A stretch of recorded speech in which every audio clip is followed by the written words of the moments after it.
Welcome to WonderX. We are back with a marvelous video for the Marvel fans out there. While watching Loki, we often get stick to our attractive god of mischief, so you could have missed some things on the screen which may be important. And that's what we have got for you today. Top 10 things you missed in Loki episode 2. And before we go further, we issue a spoiler alert. Since we get into deeper details, it is best advised to watch this after you watch the episode. And now without any delay, let's get going. Number 10. Near the beginning of the episode, Loki is getting tutored on everything about the Time Variance Authority by Miss Minutes. Of course, even we too get bored of lectures. So when he gets bored of her lecture, he tries to attack her sort of living form. Then she is eventually able to escape into the computer and take a jab at the god of mischief. And after when Mobius asks how Loki's training is going, we would ask you to freeze the screen to see Miss Minutes on the computer screen. Then you'd get to see her looking extremely angry and suggesting that Loki has failed the TVA test. This subtle yet hilarious clap act shows how sassy Miss Minutes can be.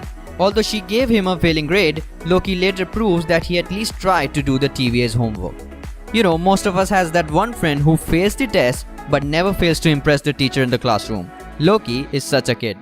Number 9. Although Loki grew up believing that he was an Asgardian and the son of Odin, his father was actually a frost giant named Laufey. And this revelation shocked and deeply hurt the god of mischief when he first found out.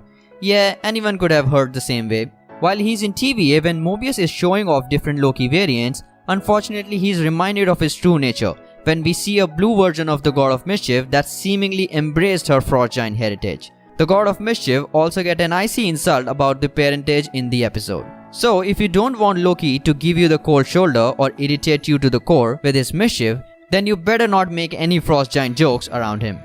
Number 8. Remember when Judge Renslayer hands Mobius a pen with the words Franklin Delano, Roosevelt High School on the side? Does it ring a bell? No problem, we're here for you.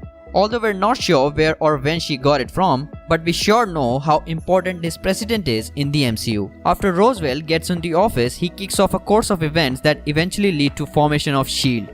Yeah, the one that gathers our hearty Avengers. Employees of this notable spy agency have done everything from protecting the timeline to bringing the Avengers together. We know that the MCU would be very different or maybe disastrous if Roosevelt hadn't created the agency that became S.H.I.E.L.D. But we're still not sure if another notable MCU figure gave Renslayer the pen that honored the president's legacy. But still, it's a good reminder to one of the important aspects of MCU. Number 7. After TVA agent Mobius asked Loki to research on the time-hopping doppelganger, they stop right in front of a number 372. Their position on the screen is a huge comic Easter egg. The TVA, Time Variance Authority, was officially introduced in the mighty Thor issue number 372. In the story, Loki's brother Thor teams up with a member of TVA to stop a villain. The god of thunder notably bends the rule of time to prevent a terrible incident before it ever happened. Ironically, the TVA tells Loki how dangerous it is to mess with the time the way Thor did. Well, the god of mischief might understand the rule of time more than the god of thunder does. What do you think? Number 6. Wherein Loki continued her rampage through the timeline at the Renaissance Fair in 1985. If you're a Back to Future fan, you might have immediately gasped when you saw her in year 1985. In the classic sci-fi film, Marty uses a time machine in the year 1985. That's one cool reference. We would be delighted to see Loki to have a chat with Emmett Brown. But sadly, that's not gonna happen. Since Marty and Doc from Back to Future have a habit of messing and altering the timelines, the TVA would have already arrested them. Number 5. Episode 2 opens with a scene set at Ren Fair in Oshkosh in 1985. That's the latest setting for the Loki's variant killing spree, and it has a surprisingly deep connection to the series. Oshkosh was a hometown of Marvel Comics editor and writer Max Grunwald, and he was the author of the Definitive Captain America run, where he created Flag Smasher, Battlestar, and US Agent 3 characters we just saw in the Falcon and the Winter Soldier. But Grunwald has even closer tie to Loki. The character of Mobius was originally created to look just like Mark Grunwald, right down to his signature mustache. The character is now played by Owen Wilson, who of course has a mustache. And because we love the character, we have to point out that the cosmic hero Kassar, aka Wendell Vaughan, was also from Oshkosh. And Grunwald's epic run on his solo series is a super fun read. So if the MCU wants to keep celebrating the work of Mark Grunwald, then give us Kassar. We will love that. Number 4. Did you observe that a lot of Loki's vibes come from the David Fincher's film 7? During the press conference ahead of the series premiere, director Kate Herron spoke about Seven's influence. Cool. And did you say that David Fincher might have been an influence as well in the series? So definitely Fincher was. Now for those who don't know what the needle drop is, when Loki approaches the help desk in TVA library, the librarian is listening to John Sebastian Bach Orchestral Suite No. 3 in D major. And that's exactly the same piece of music that can be heard in Seven while the two detectives were researching their serial killer. So give us a thumbs up if you didn't notice it. I need you to go over each and every one of the Variance case files and then give me your, your unique Loki perspective. And now before we go into the top 3 spots, we just have one request from you. We want you to go ahead and subscribe to Wonder X so that you don't miss any future videos that we upload every week.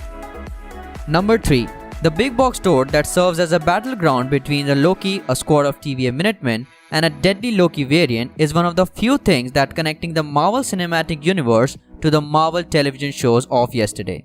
Roxxon is a massive conglomerate, as you'd expect a massive conglomerate in a superhero universe to be. Reference to Roxxon have been seen in Cloak and Dagger, Runaways, Marvel Daredevil, Agents of S.H.I.E.L.D., etc. And on the movie front, Roxxon's been referenced in the Iron Man trilogy as well. It is also worth pointing out that Roxxon was a primary antagonist during the Jason Aaron and Russell Dataman's Thor run in the comics a few years back, the run that introduced Jane Foster as the all-new Thor. Do you think Roxxon can be a part of the next Thor movie? Well, we just have to wait and find out. Number 2.